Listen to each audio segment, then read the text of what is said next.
Hi everyone, today we're going to be colouring in this little square picture.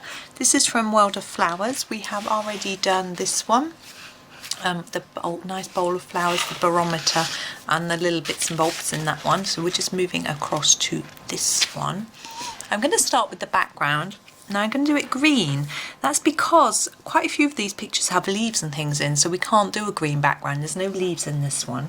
So I'm going to grab a green. I'm just having a look at the greens that I've got. I think I'm going to go for this one. I'm using my Castle Arts pencils. This is light green light. I have the Botanical set. I'm just going to do a light green background across the whole of it. I'm not going to shade. We're just going to keep it really plain like we have on all of the others. So yes, I've only got the Botanical set, so I have a limited choice. There's 4 greens, but I just wanted something light and bright for this particular picture. I don't know why, just in the mood for light and bright. So each of these pictures is going to have a different colour background. The two here, this one and this one, are quite similar, but they aren't exactly the same. So at the moment I'm leaving them. If when I finish I think they're too similar, I will go over one of them in some brown or something like that. But that will be up to you if you're copying and decide you want to do that or not. It's hard to judge off them until you finish the whole thing. Now, this picture has got a lot of detail and bits and pieces going on in it, but using a 24 set of pencils, which I am doing, means that we've got less choice. It makes it a little easier to choose the colours that you need for the different things, and makes it quicker. If you've got 120 polychromos or 150 Prismacolors to choose from, your choice is, you know, even once you say, right, I'm going for a pink, you've then got a whole load of pinks to go for. So I find it easier having a smaller set of pencils, and I think I've heard other people say the same thing. I'm just going to give this a sharpen, this pencil. I've been having a bit of breakage lately with the Castle Arts, but I haven't used them since I have changed the blade in my sharpener. I find if your blade gets blunt, then you get a lot of breakage, whatever brand it is.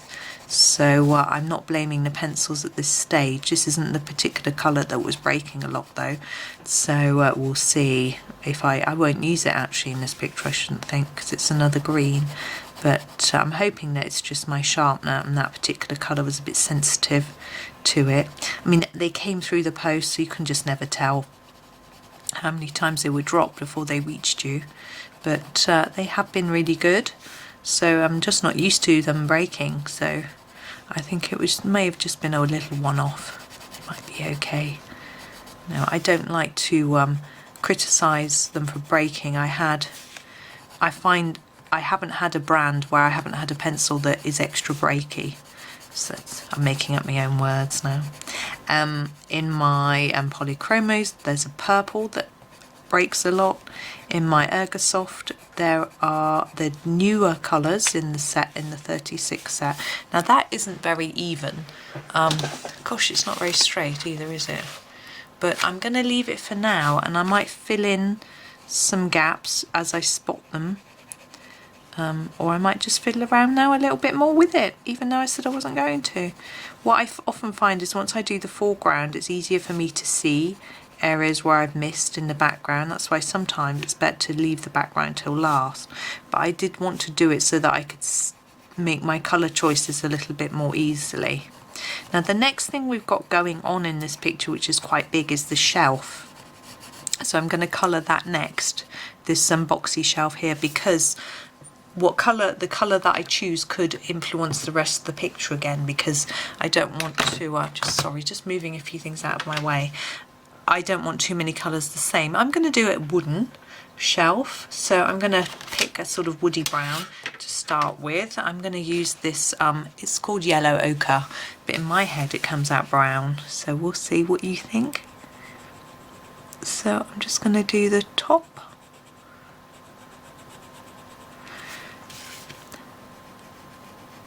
This book's at a strange angle. Although it looks straight for you now, it's a bit wonky for me. My camera's at a funny angle. I can never seem to get it right, and the boys borrowed my tripod recently and twisted it all round to do the bit that holds the camera to a different angle, because they were using it for a mic for their videos. and so I find it a job to get it back to how I like it. Not forgetting these bits and the pegs. Don't worry, I will use other colours to, because it obviously looks very flat at the moment, but it's just getting a base colour down, which I find helps me sometimes. I don't always do things this way, depends how the mood takes me. Lately I've been doing a base colour and then adding darker colours on top to get my sort of shadow, shading and shape to my items. Other times I might start with my dark and move to lighter. It just depends. Sometimes it depends on the item, sometimes it depends on my mood. So we've got a basic brown colour there. And I'm now going to go in with the darker colour. I've just got to sharpen it. There we go. This is the raw umber. And I think the top of the shelf is going to be catch the light, so it'll be lighter. But there may be a few shadows from some of the items that are on here. So I'm just going to make a few darker marks around the base of the items. Just a little touch, not too much, like that. And then this shelf is generally going to be, I'm going to put a layer of this over so it's a little bit darker. But down here, in here it's going to be even darker, so I'm making that harder. And under here there's going to be some shadow. We'll grab an even darker brown to finish that off. But the idea is just to darken this down a little bit. And to get this bit in here quite dark. But not the hook bit. Now you see I'm thinking around here might be a little bit more shadow, maybe not on the top but at the sides. So we can emphasize that a little bit. This side, put some darker colour in. I'm going to keep an eye on the time. I'm always running to the clock, aren't I? I'm thinking more about the fact that my SD card will run out. I've been doing a lot of recording today. I don't want that to happen in the middle of the video. That could be. I don't have another one, so I'd have to take everything off camera and then start again.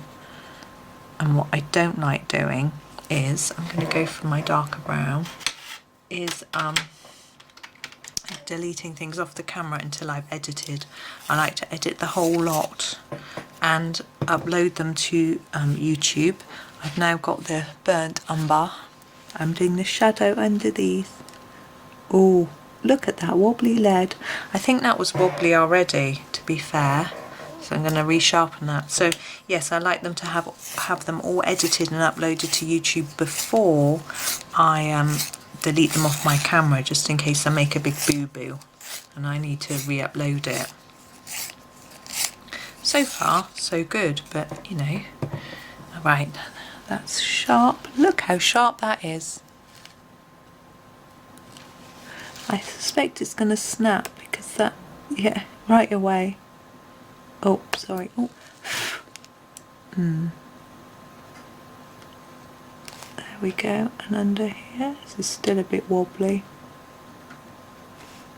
And under here, it's not as bad as it was. A little bit under here.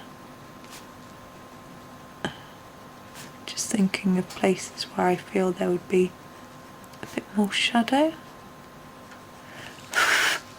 Now I could draw, which I think I am going to, a few lines on the shelves to make them look a bit more woody. I think wood has a bit of a texture to it, so I tend to just put a few lines here and there. You need a sharp edge, so I'm twisting my pencil to find the sharp edge. There we go. To draw the lines with. Don't make them too even, so it looks a little bit odd. Yes, that's a bit of a, I can't think of the word, oxymoron, isn't it? If you do it even, it looks odd. Anyway, a few on the top as well, and I think it just adds some interest, makes it look slightly more woody. There, that's it, simple. and done. Now scissors, I'm going to get some silver.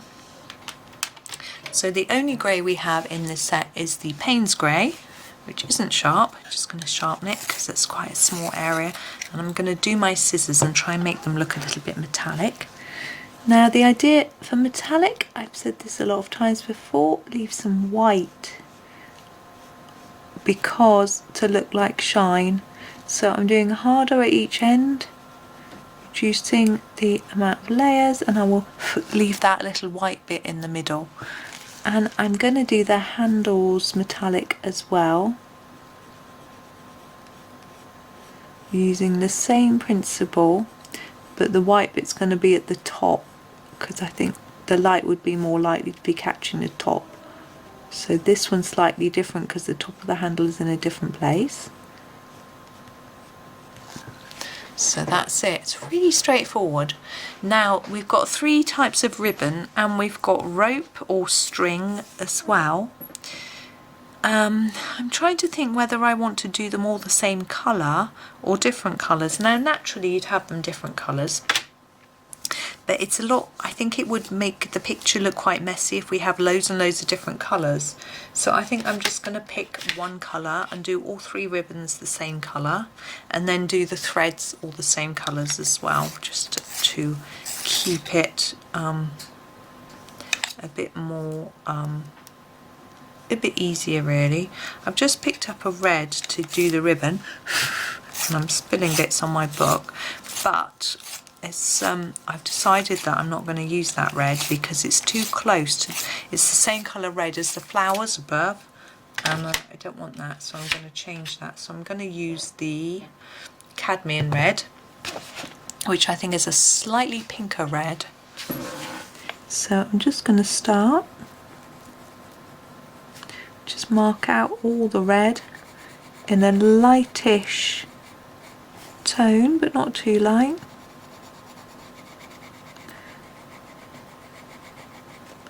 And just do the whole of each ribbon, and then once we're done we'll come back to each one thinking about where we want it to be darker.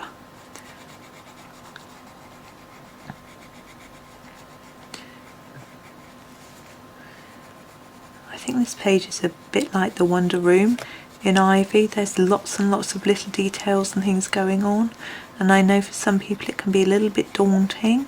But I think if you treat each little square like its own picture, that can be really helpful.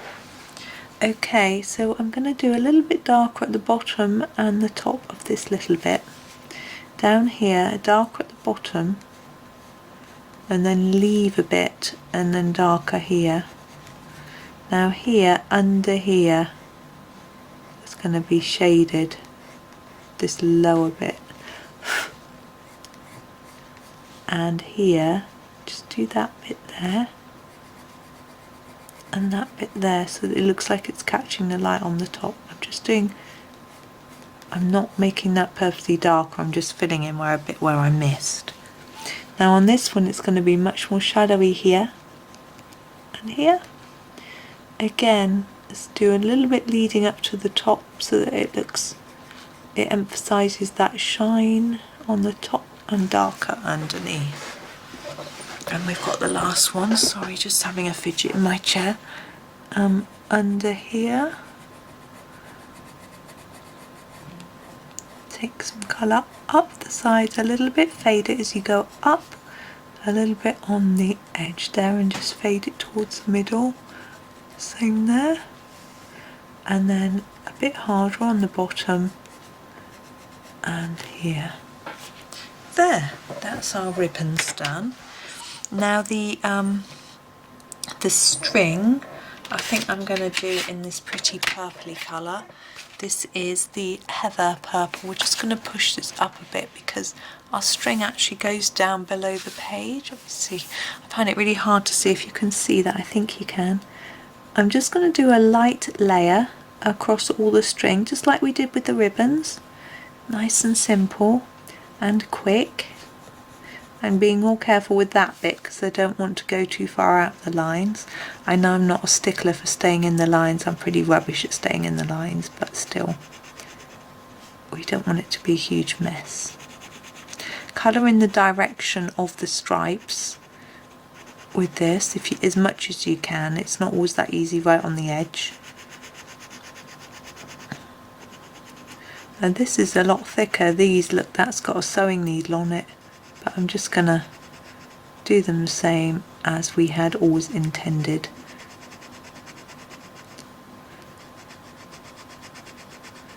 Okay, now we're going to go back to our large reel first. Now it would be, because it's rounded, we're going to do a darker bit here and then just bring that in, get lighter as we go towards the centre, and do the same from this side, so darker on the edge and then lighter as we go towards the centre.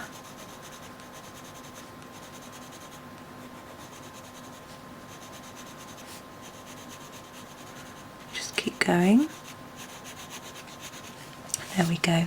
Now we want to do some shadow under here, so this is a much harder, pressing much harder here and a bit here because of that bit being wound around differently. Now we're going to do our little ones in the same way with a dark bit on the edge, lighter towards the middle. It doesn't take long with these small ones. And hopefully that will create the sense of shadow where they're touching each other and make them look a little more spherical. Not spherical. I don't know what the word is for a rounded long tube. I don't know. Anyway, with this large one we have all these lines and I want to emphasize those, but I'm going to use black because the purple we've used a lot. So this isn't sharp enough though, we need a fine end to get into those details. There we go. And I'm just going to go over Johanna's line and slightly underneath it on each of these black lines that she's drawn on. They've slightly faded because we've gone over with the purple for one thing. I just want to emphasize it a little more.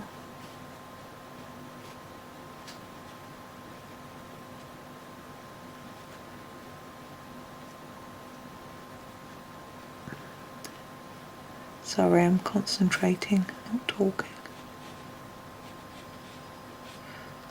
I might go over where I wanted that shadow to go to in a bit more black. I'm not going to do that on these smaller ones. I don't think there's the space. So we'll just leave that. Now I am going to do these tops. Now normally in a sort of reel of something, it might be white, but I'm not going to do white. I am going to do this Terracotta Light, maybe try and make it look as if it's cardboard, but if I do that it looks very flat, so I'm just going to do a little more on each end to try and make it look a little more rounded. I need a much sharper pencil for those smaller ones.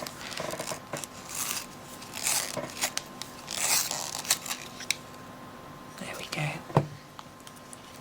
So a little bit more on each edge. You possibly won't see it at all on the camera. But believe me, that is what I'm doing. There we go. Now I've got a sewing needle poked in here. It's really too fine for us to do anything with. So we're going to move over to these two pots. Think about what colour to do those. Now we haven't got much green around here at all, so I'm going to do them green, bring in some green again into the picture. I am going to probably, yes, use the Sap Green. I'm just going to sharpen. Everything's very blunt. I was sort of avoiding sharpening because everything was breaking, and now I realise it was my sharpener. I'm more confident in getting it sharpened. I'm going to do both pots the same colour, again to limit our palette. It makes, as I said before, it makes it easier, and it should look less muddled as well because there's some colours together. So I'm just doing a layer and then I'm going to go into the edge and press a bit harder.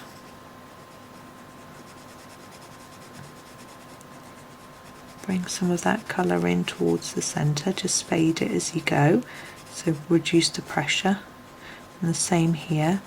What this should do is make our pot look a little more rounded, as we've been doing a lot already. And then we do the same with this one, just a even layer to start with, and then harder along this edge. Bring that in, and same down here. And bring that colour in towards the middle.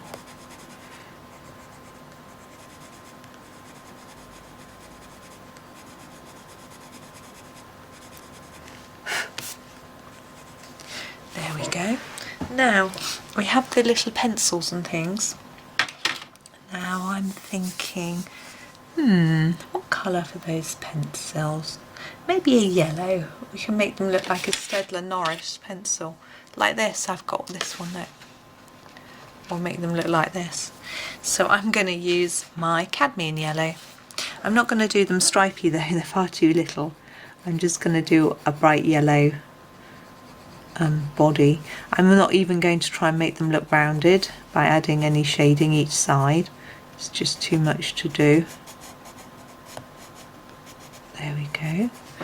I'm going to need to pop a little bit of Terracotta Light on the end of each one to look like the woody bit. Sorry, that was very blurred, wasn't it? Sorry. Now we have a little glue spreader and a ruler. I'm going to do them the same colour so they match together. I think I'm going to grab this blue. We haven't got any blue yet. Sharpening, bear with me. So this is our Cerulean blue light, and I'm just going to do it very lightly because rulers are normally a little bit see-through, but this paste spreader won't be. Why would you have a glue spreader? Oh. So I'm doing it a little bit darker than the ruler. There we go. So the colours look quite different actually. Right, we've got to move up to the top. Now we've got these bottles to do. I'm going to do all the bottles the same colour, and I am going to use this lovely purple colour that I've got. Again, I'm going to sharpen. Now for the bottles we want them to look like they're shiny glass. Whoops, purple. So I'm going to leave some white with these. I'm carefully going around the edge first, and then I'm going to gently reduce how much colour I lay down. This is quite vibrant anyway, and I want to just leave a little white line down the middle. And we'll do the same again with this one. So a hard layer around the edge, both sides, and then start to bring it in bit by bit. Excuse me. Gently bring it in. I'm not sure if having too much shine looked a bit odd. Just take a little bit away. And then this one's got a label to make it slightly more complicated for us, but we can manage. Now we've practiced with those. So hard line around the edge and then bring it in. Now to make it look more glassy, to add some white gel pen for shine on the edges. Gosh, I didn't do a very good job of fading that colour on that one. What I'm going to do is show you a trick. If I can find it. Yeah, you can use your rubber. This is my Tombow Mono, and make sure it's clean on the tip. I'm just pulling off some coloured sharpening, and then just go over the bits you want a bit lighter, fade it down a bit. You probably won't see much as it's very small, but I'm sure you can believe that that's what I did. Now the bottle tops I'm going to do in the rose pink colour.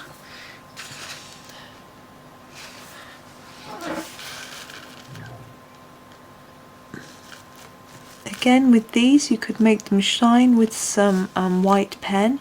What I am trying to do is to go harder around the outside and less in the middle to make them look slightly shiny. As they're so small, it is a little tricky, but you know, we've had a go. Now our letters, we have our letters here, our envelopes I mean. Now envelopes are often white. I may leave one white, but I think we want to do them different colours. We've got a stamp to do. I'm going to do that first. I'm going to grab my ultramarine, do my stamp. I don't know why I've chosen that colour, it's just quite random. There we go. And the envelopes, we could do various colours. I think I'm going to do one in the golden yellow. I think my background looks yellow on the camera, but once I put this golden yellow on, you might see that it isn't. You might just not be able to see it. I don't know.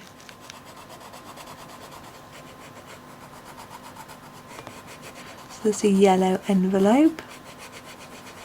I might do a mauve envelope.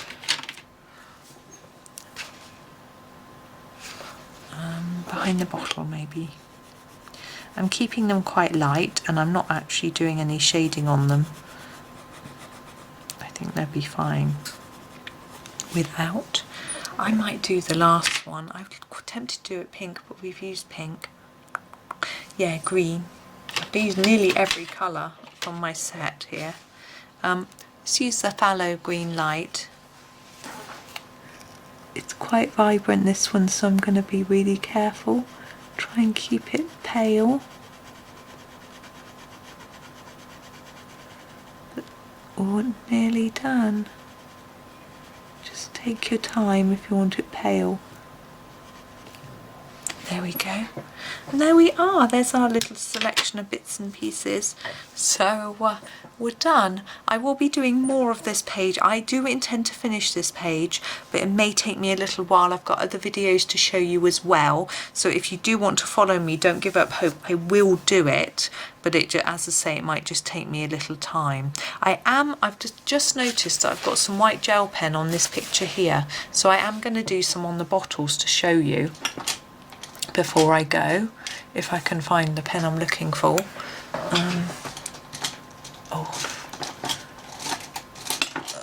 Sorry about this, it's not fun viewing, is it? Here we go.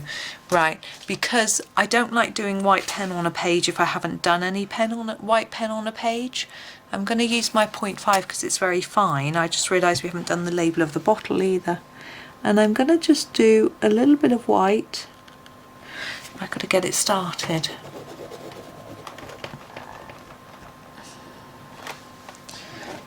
A little bit of white along the side here. It may discolour. I don't know whether this colour goes pink. It is a little bit, but never mind. And a little dot on there as well. There's just a tiny bit. You may not even barely see it, but it's there. And there we go. We haven't done the label on the bottle either. I'm thinking purple. Not that purple. Heather purple. There's some darker purple colour. But I want it light. But I want it darker than the envelope. So there we go. I just built up the layers until it looked how I wanted it to look. So that's that bit finished. So as I say, there are 1, 2, 3, 4, 5, 6, 7, 8, 9, 10, 11, 12. There's 13 more sections on this page. So it's going to be quite a mammoth set of videos, but I think it will be fun to do, and hopefully you will enjoy it. But thank you very much for watching, and happy colouring.